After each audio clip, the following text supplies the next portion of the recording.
Welcome to Archive Thoughts, where we talked about unsaid feelings and burning questions that you wouldn't ask. Enjoy! Trigger warning, this is about traumas that I experienced through my childhood experience, where I talk about kung paano mo na-realize na mahirap kayo nung bata kayo. So, keep on listening and share your thoughts. Hi, welcome back to Archive Thoughts. Sorry sa boses ko dahil I am currently sick and wala. Sa nalalamunan ko, inuubo ko. I'm having my dysmenorrhea and I'm about to have my breakdown. So, gawa na lang tayo ng topic kesa naman magmukmuk tayo dito. Sana naririnig niyo ako ng maayos and I'm not murmuring. Hindi ito yung typical na boses ko. So, huwag niyo sanayin yung self niyo. Okay. So, actually, impromptu lang to. Dahil, matagal ko na itong plan na gawing topic talaga. Pero, hindi lang ako nagkakaroon ng time or parang wala pa ako sa sarili ko kung ano yung mga set of question, or mga flow ng pag-uusapan natin. But, this will be a trauma dump.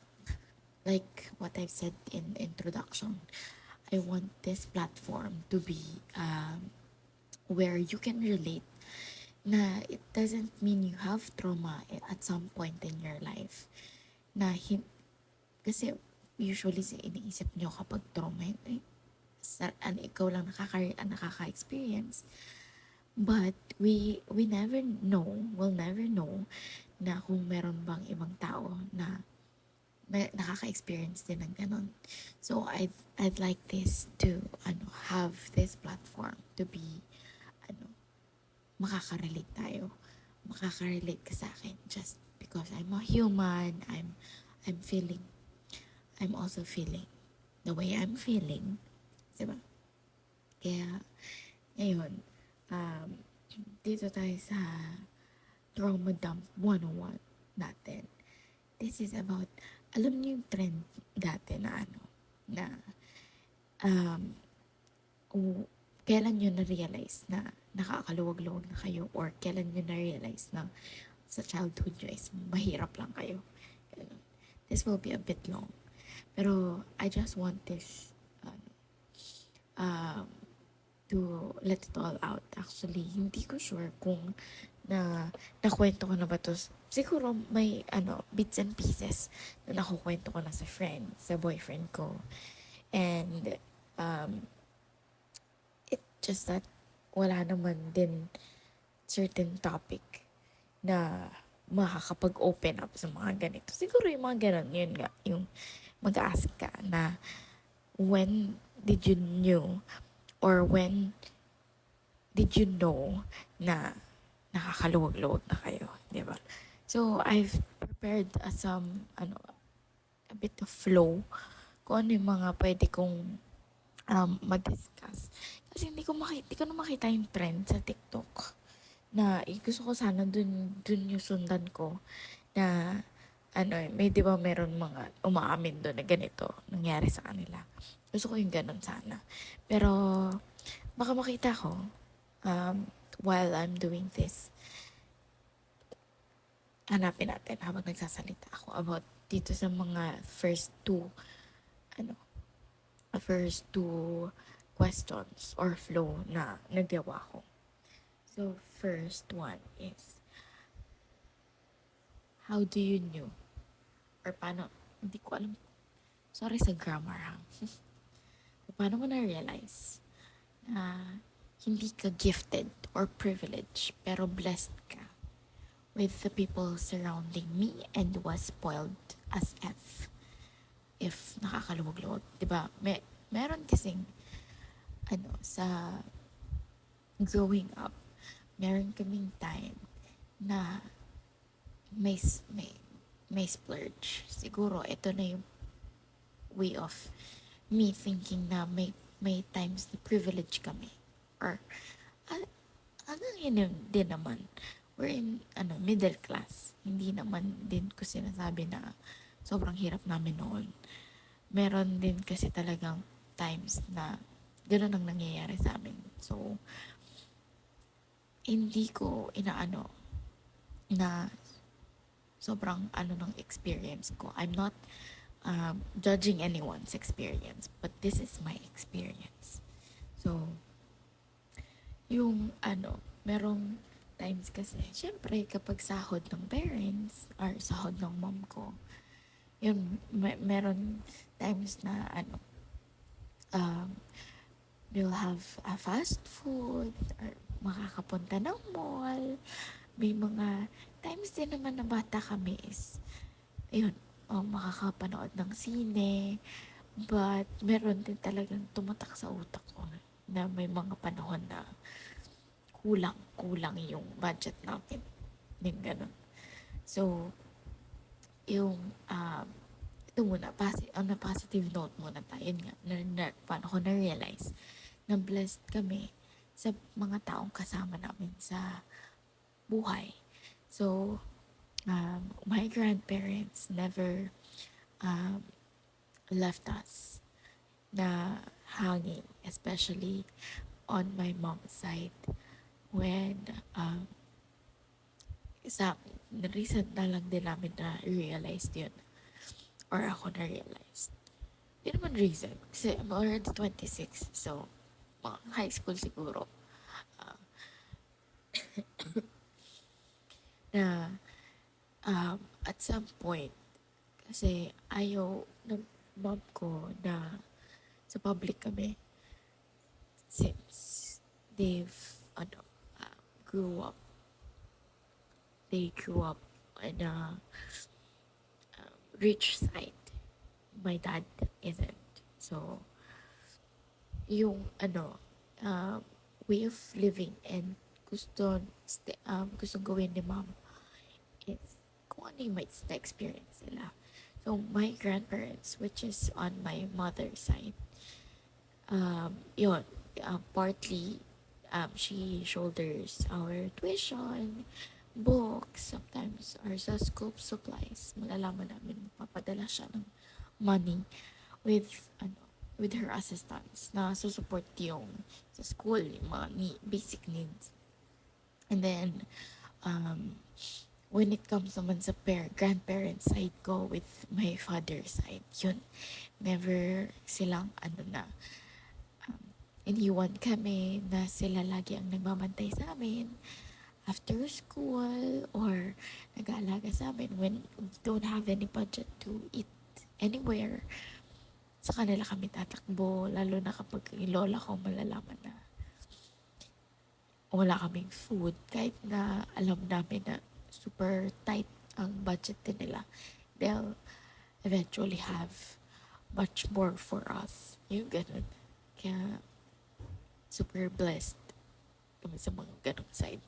And then with my tita or sister ng mom ko, we basically grew up with her also kasi she doesn't have any family or wala siyang naging asawa or anak. So all of her childhood, she's part of our childhood. Isa din sa nagbabantay sa amin. So we were never left alone or parang we didn't have part ng childhood namin na wala kaming guardian. Yun. Minsan kapag may sama, di kami ng loob sa parents namin. Kapag nagtatanong kung sino guardian namin, yun si tita. Na madalas siya ang kakampi namin. Hindi ko rin pala masabi na I have 2 siblings. I'm the middle child and the eldest daughter. So, you know the gist. And the eldest granddaughter. So, alam niyo na ang aking burden. Charot lang. So, actually, nakita ko na yung sa TikTok na paano mo na-realize pala, paano mo, sorry, paano mo na-realize nung bata ka na mahirap kayo. Since nga, I just want this experience also to be shared for whoever listens. Kasi gusto ko lang din ma-realize if meron din ba kaming naka-experience ng ganun. Yung kasamang ma-experience din ng ganun. Okay. So, pero bago yun, trend na yun. Kung ano yung experience namin yun. Dun tayo sa second topic. So, dun, yun ang pinaka blessing namin tatlo is yung mga tao sa paligid namin. Actually, hindi ko alam kung it's my brain or my way ng brain ko to block any negative yung parang flashbacks. Siguro meron na akong bits and pieces na nakakalimutan. Pero as I recall, dito sa mga nangyari sa amin, ayun. Yun pa rin naman. Okay. So, the next one is, ito din, yung paano nga na medyo kipit. Elementary and high school experience with baon, pamasahe, and how we survived with taking exams and scores, and many more. Ito naman, one of the things na nagpa-realize sa amin na mahirap kami from elementary and high school, twice lang ako nakasama ng field trip. First one is nung grade school ako, grade 6. Since graduate na, ayun, may chance na nakasama ako. And the last one is, the last one is nung 4th year high school ako. Ito lang yung parang naging exemption ko sa buhay na hindi ako makakapaggawa ng reflection paper dahil nga hindi ako kasama sa mga field trips. Ayun. So, since nga prioritizing some other things, tsaka hindi rin kaya ng budget, hindi kami kasama sa mga ganun.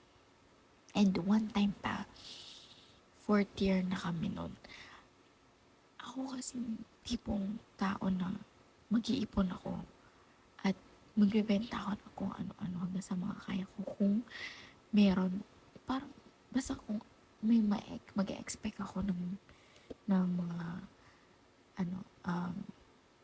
advance na kailangan bayaran, kailangan ng mga kailangan puntahan sa ganito, yung mga ganun, ambagan. So, I make my own way. Also, nagbebenta ko dati ng posters, stickers, ng keychains, mga ganun. So, I resell it. And then,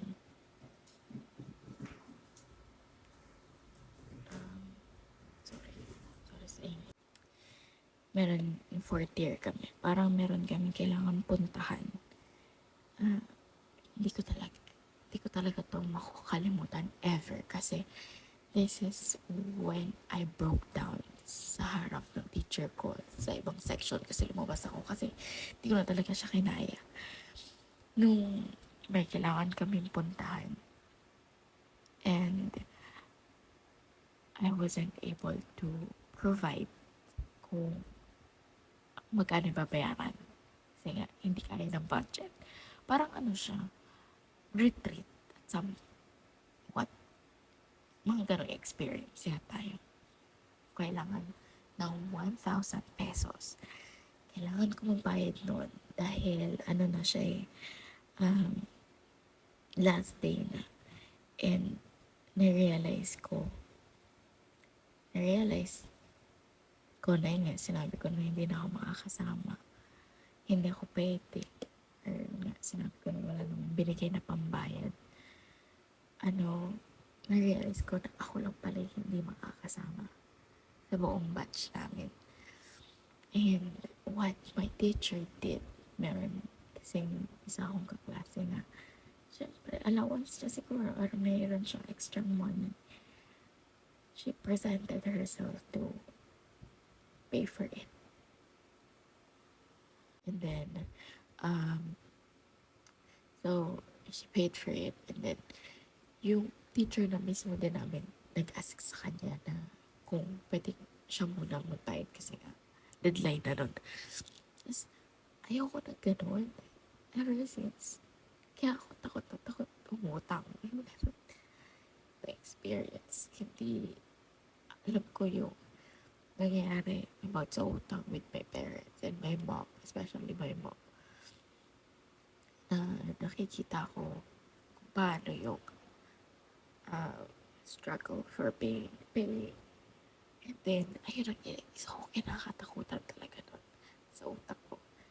Na, paano pa mababayaran ng parents ko yun? Paano mababayaran ng mom ko yun?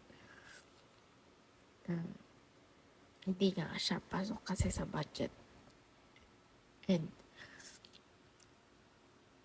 kaya nga hindi na makakasama kasi nga wala naman talaga pambayad. Yun, parang sobrang nais ako sa teacher, sa advisor namin na yun. Kasi parang pinilit niya. Siya yung nag-initiate na yung kaklase ko magbayad doon.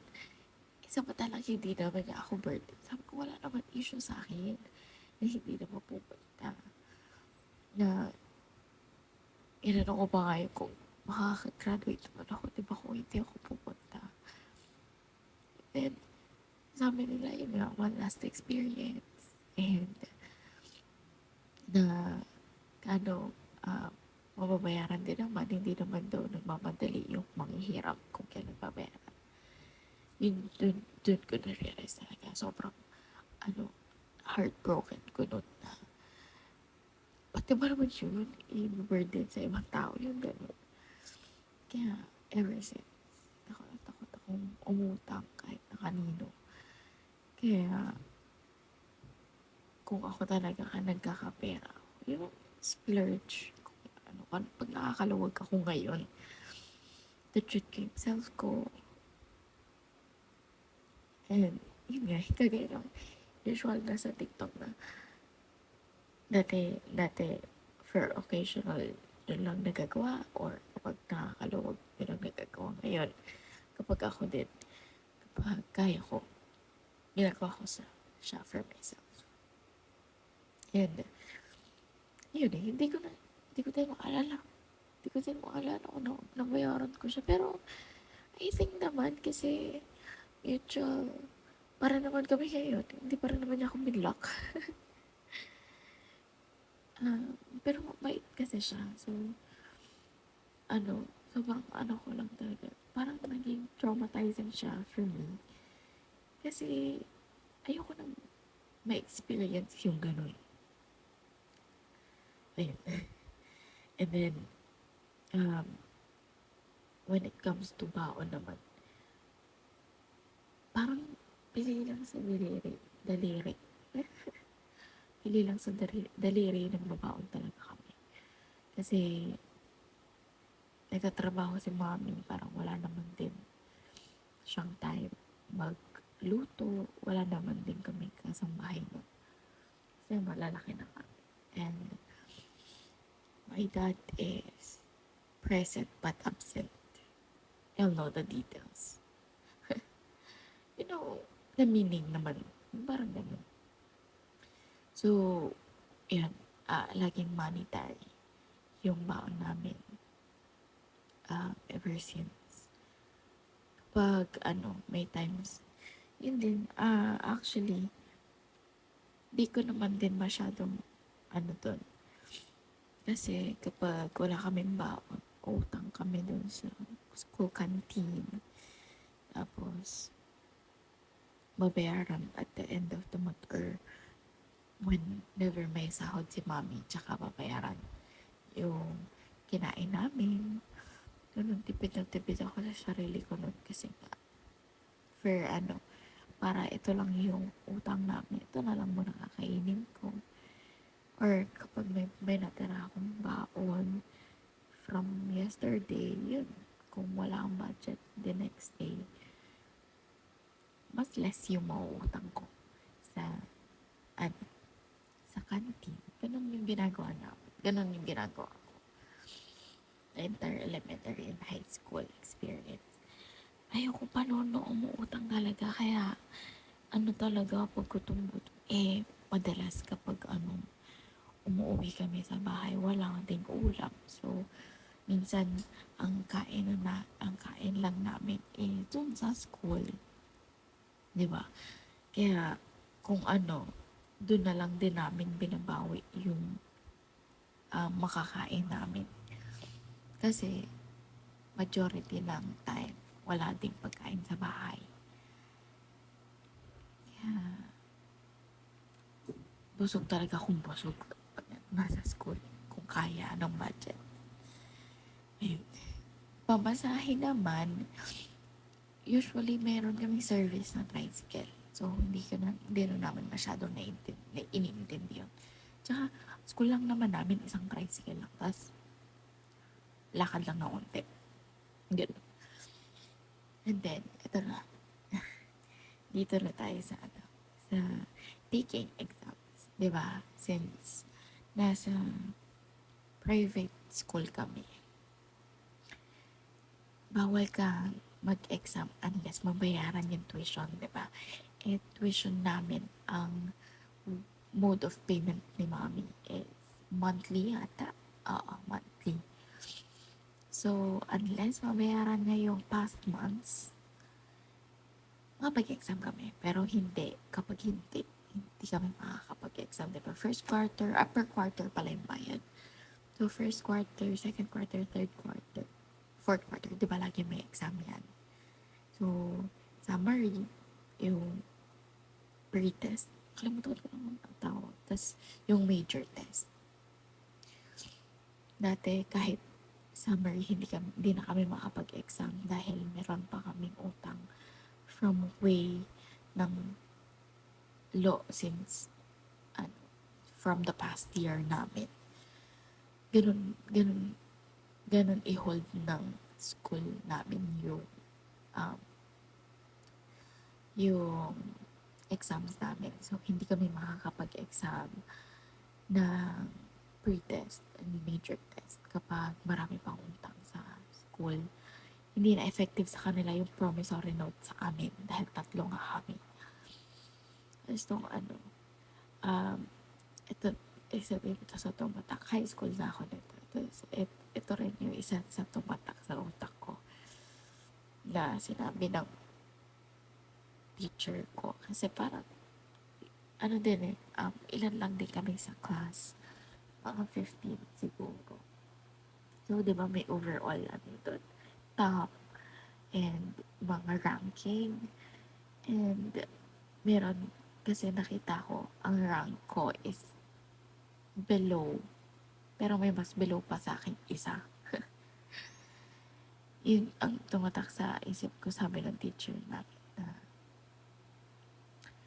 what more, sayang yung potential mo. Kasi what more kung nakakapag-exam ka.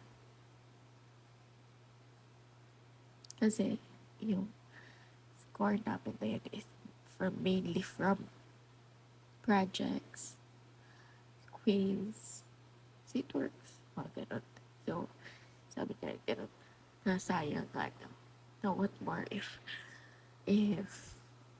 nakakapag-exam pa ako? Diba? Kasi, dapat tutusin. Kasi, di ba, doon ka babawi ng scores buhay sa mga exams. May mas mababa pa sa akin. Yeah, yun yung pinaka, isa din sa nag-realize sa akin na hindi namin kaya i-sustain yung ganun lifestyle.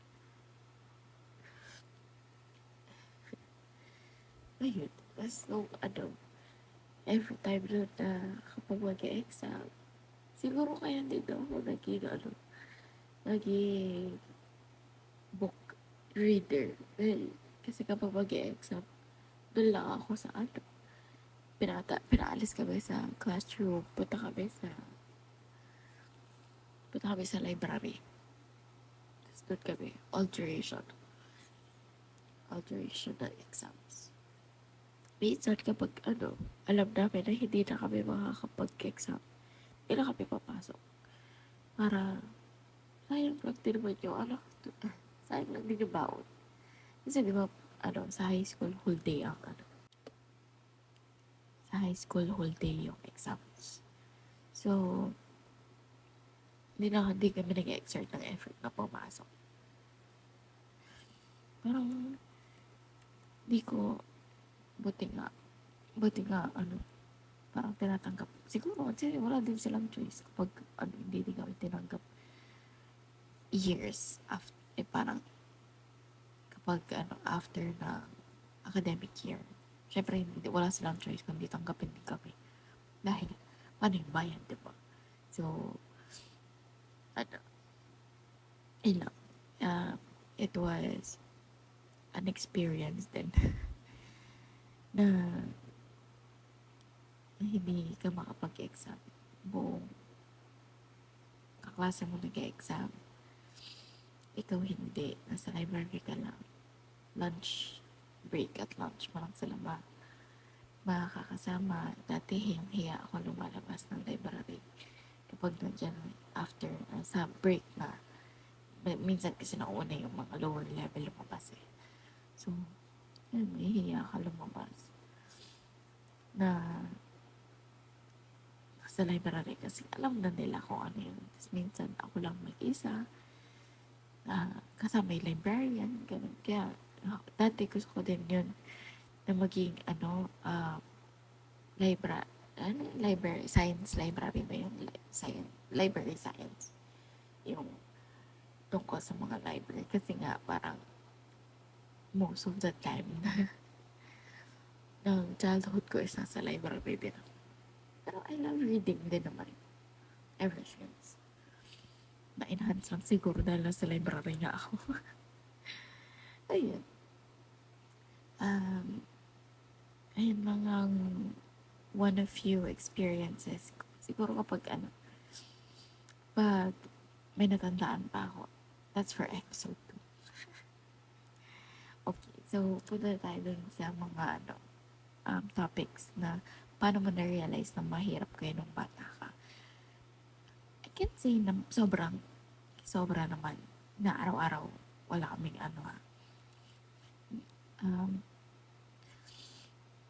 average. May times na talaga na kulang. May times na may times lang din talaga na kapos sa budget. Yung gano'n. So, meron din akong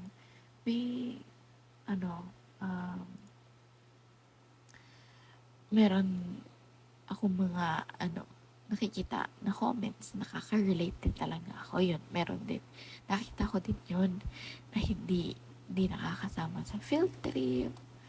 Tapos, actually, isa pa, nung elementary and high school ko, pasalamat na lang kaming tatlong magkakapatid na ang birthday namin is summer. So, we don't have to, face all of our classmates nung birthday namin na wala kaming hahanda. Yeah. Good. Isa pa yun. And, yung typical na kailangan mangutang sa tindahan, never ako umutang. Yung kapatid kong bunso, lagi ko inuutusan na umutang. Kasi, yun talaga, kaya din talaga ako, parang traumatized na umutang, manghiram ng pera. Sobrang hirap na hirap. Sobrang bigat sa puso ko kapag nanghiram ako ng pera sa ibang tao. Kaya, ngayon, boyfriend ko lang ako nanghihirap. Pero dati talaga sobrang ayoko talaga. Yung parang iniiyak ko talaga siya. Until now naman, kapag naalala ko may utang ako sa ganito. May utang ako sa boyfriend ko. Naiiyak ako. May times na magpa-breakdown ako dahil doon. May, pero, naman, babayaran ko siya slowly. And he never forced me to. Alam naman niya kung kailan ako makakaluwag-luwag. Tsaka ako magbabayad. Ganun. And, ano pa ba? Sa school, sa JS, hindi JS prop kasi sa amin sa school lang. Promissory note pa din yung junior ko. Meron din isa, Christmas party naman noon. Hindi rin ako naka-join just because wala akong pangregalo at wala akong pandala sa Christmas party na yan. Kaya sinabi ko na lang sa mga classmates ko na may sakit ako. I think alam naman nila kasi nung after din na nag-party, pumunta sila dito sa bahay. Tapos dinala nila yung mga regalo nila sa akin. Yeah, yung mga friends ko that time. I'm so thankful for them. Na after the prom, we'll pay for it. Yun. And actually, laking pasalamat ko talaga. Nasa PUP ako nakapasa. PUP QC ako nakapasa. So, dahil QC, less hassle sa pamasahe, less sa tuition. As in, nung time na nag-school ako first year, yun yung 12 pesos. Pero, sa exceeding years, wala na kami binayaran. As in, zero. Ang pinoproblema ko na lang araw-araw ay pamasahe ko at pagkain. Kaya, sobrang thankful ako. And sobrang thankful ako sa mga best friends ko doon kasi wala. Sila din ang nagpa-survive sa akin nun. May times din naman na syempre, scholar, alam mo naman na we're not all privileged there. Kaya at some point, kapag nakakalawag-lawag ako, kaya kong magpahiram. Yung gano'n. Mas gusto ko ako magpapahiram kaysa ako yung nanghihiram. Diba? And isa pa, nakita ko, ito naman, na nagsuscroll kasi ako ng mga comments regarding sa paano mo na-realize na mahirap kayo. Ito din, makaka-relate ako. Sabi dito, puputulan kami ng kuryente, pero after umalis nung nagputol, papabaliktad namin yung metro sa kapitbahay namin, which is my dad. Always do that. Na, or, alam niyo na, hindi kami mapuputulan, sabi namin na, anong bayad na po kami? Ganito ganyan. After a day, ngayong araw lang po kami nagbayad ng mga ganon excuses. Pero, ever since, ayoko lang umaharap ng mga ganon. Sobrang, sakit na. Excuse me. Ayoko umaharap ng ganon. Ganun din.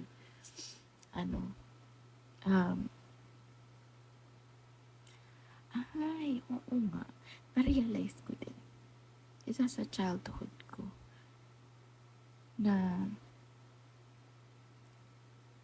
na-realize ko din kasi sinasabi ng boyfriend ko na, hala, ba't hindi mo pinapanood yan? Ito na, social ka kasi, anong pinapanood mo? Disney lang, ito ganyan.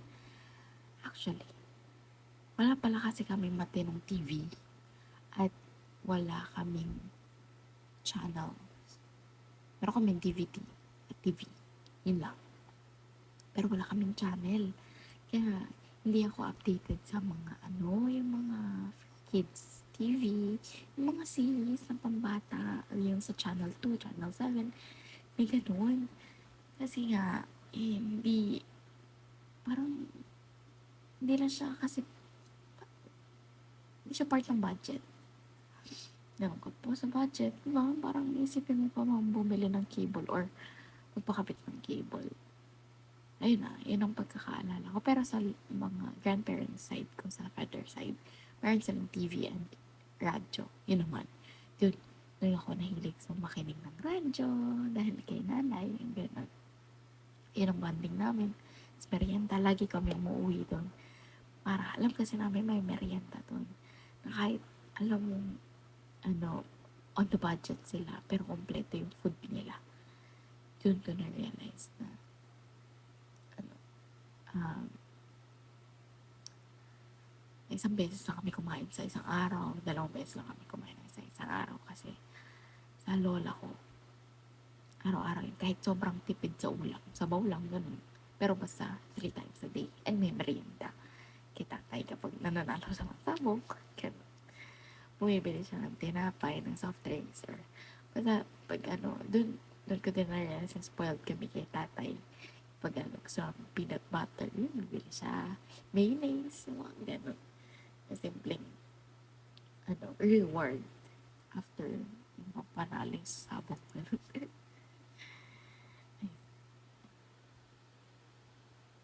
Wait. Isa din sa um, nakita ko din to sa isa sa mga comment na nakakakain daw sila kapag may birthday party. Yun. Actually ako kasi I'd rather not eat na lang kaysa pumunta dun sa hindi ka naman invited. Ganun talaga ako kasi na ko na siya, yung parang ayoko makarinig or makatingin, makakita ng mga side, yung titignan ka ng mula ulo hanggang paa. Ayoko na ganoon. Kaya hindi ako sumasama, lalo na pag parents ko, naiinis na sila kasi nga daw, parang makakain yan. Wala na nga tayong magkain. Yan, hindi ka pumunta dito. Noon. Siyempre, hindi ka naman invited guys. Malamang yung parents mo. Kaya, yun, buong araw wala akong pagkain. Wala akong kinain. Magtitiis ako. Diba? Basta, credibility ng buhay ko. Minsan ko question din. Na, yun nga, may chances na makakain ka pero hindi mo ginagawa. Just because, alam ko nakakahiya. Tapos,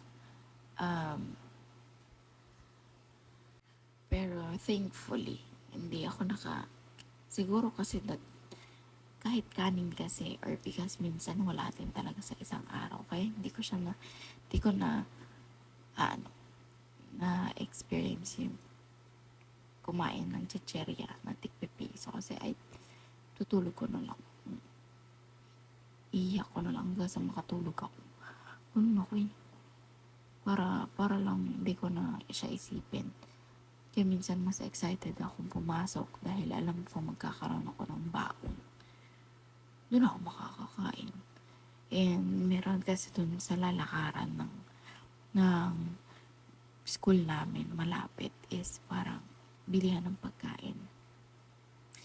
Meron doon bibili ako lagi ng toge, ng puto para lang sa pang-almusal ko. And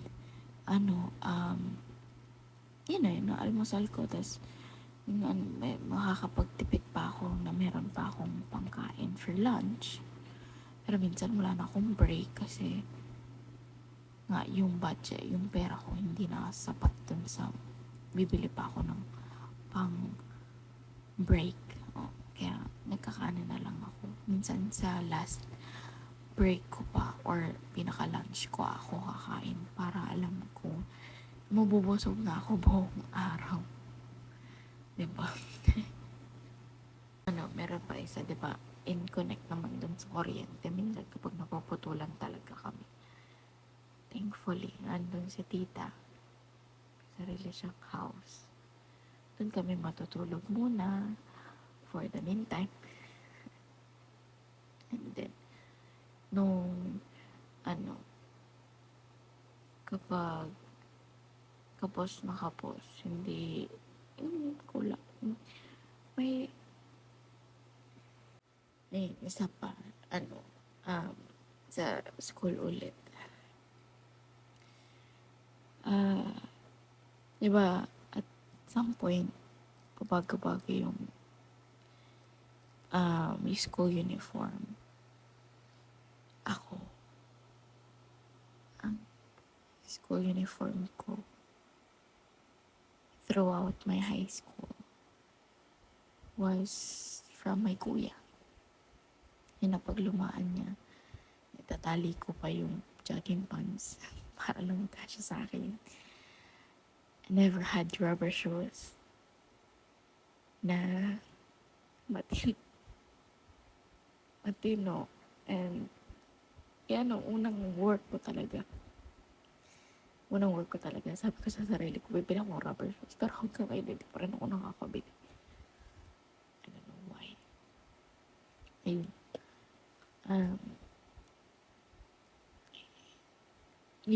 Meron pa kasi yung t-shirt namin na for PE. Nagbago yung color. Tapos nung yung buong high school ko na yun, wala akong magawa kasi wala akong pambili ng t-shirt na yun and pants. Kaya, pag may makikita akong picture ko nung high school ako, yung lumang PE ng kapatid ko, yung gamit ko. Tapos samantalang sa kanila, iba ng version. Kasi yun na yung kailangan. Yun na yung bagong PE uniform ng school namin. Tapos ako hindi ako makapagpabago ng ganun. Pero parang fourth year yata nagkaroon na ako. Or third year. Tapos sa kapatid ko naman yun. And then, yun yung ko talaga sa sarili ko nun. Na wala akong rubber shoes. Merong isa lang. Rubber shoes ba ako nun? Yung rubber shoes na yun, alam ko, pa ako, grade 6 yata. Or first year high school. Buong first year high school na buong high school na yun. Yun lang. Tapos hanggang sa nasira, ang ginagamit ko lumang sapatos ng kung ano lang nakita ko napadala ni Mami Julie. As ilang beses na napaayos yung sapatos, yung rubber shoes na yun kasi volleyball player ako nun. So, pinaayos namin yun. Ganun. Well, naalala ko lang kasi pinabasa na naman ako sa trend. Pagpasokan mga klase namin bago lahat ng uniform. Pero kami, we still use the old one from previous year.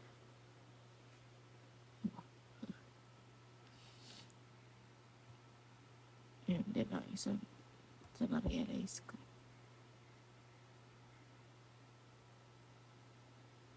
I'll try to look for pictures na nagtutournament ako ng badminton and volleyball na lumang na sapatos ko. Anyway, on a lighter note, I'll end this here. Pero pa siguro akong marirealize na nakakalimutan kong ikwento. Balikan natin, let's forget it na lang. On a lighter note, merong parts na nakakaluwag-luwag na ngayon. Pero na-experience pa rin sometimes, but not as often as we did in the past. Ngayon, nakakain ako ng gusto kong kainin. I can buy myself of what I deserve. Pero hindi pa rin talaga ako nakakabili ng rubber shoes. And ano, isa din yun na hindi lang kapag nakakaluwag-luwag na kapag Jollibee. Pag nag-crave ka na lang. And cravings na lang yung pancit canton, sardinas, maling, sa purga ako ng dati. Na parang napakatagal ko nang hindi kumakain ng pancit canton just because yun ang naging pagkain namin. Tapos, drop name, yung kapatid ko, bihira na kumain ng hotdog dahil hotdog lagi yung kinakain namin. And, ano pa ba? Ayun, nagiging ano na lang, cravings na lang dati yung wala kaming choice, kainin. Just keep on praying and trust in yourself na you'll get through this. Hindi ko din naman ma-realize na we went through that ngayon. Kasi nga, nakaramdam na ako ng kaginhawaan at some point. Hindi mo din siya makikita or ma-realize na nangyayari sa inyo to kung hindi na kayo nakaka-adjust at nakakausad. So, feel free to share your thoughts. Feel free to share your experiences and how did you realize na mahirap lang kayo nung bata kayo. This is a safe space for us to open up, to open our closed wounds na it won't heal just because it's closed. Diba? Meron. Ito lang din talaga yung gusto ko. Kaya ako din gumawa na ganito. Gusto ko magkaroon ng outlet ng I would never open up for this through my friends. Kasi, ano ang gagawin nila? I don't want to get any sympathy. Ayun, gusto ko lang ng may makarinig sa experiences ko, and I hope I can be the one who can lend a hand and an ear na makakapagsabi kayo sa akin ng ganitong mga experiences and how you've survived it, how you've grown from that experience. So, this is Archive Thoughts. Feel free to comment any experiences that you have. Message me. You can message me or comment your IG, and then I'll reach out to you personally. So we can talk if you need someone to talk to. Kapag hindi mo kayang sabihin ito sa friends mo, sa significant partners, or sa family, let me know. I can be your shoulder to cry on. Mas talaga kasi magkwento sa mga strangers. Para lang fresh mind, di ba? So, yeah, this is Archive Thoughts. Thank you very much for listening from my Trauma Dump episode 1. And I'll put a trigger warning sa video na to if makita nyo while kung hindi ka na nakalisten, kasi nga picture lang din naman na nandito kung nandun din yung trigger warnings, and trigger warnings if emotional experiences, trauma. So, thank you guys for listening. Till my next one. Bye.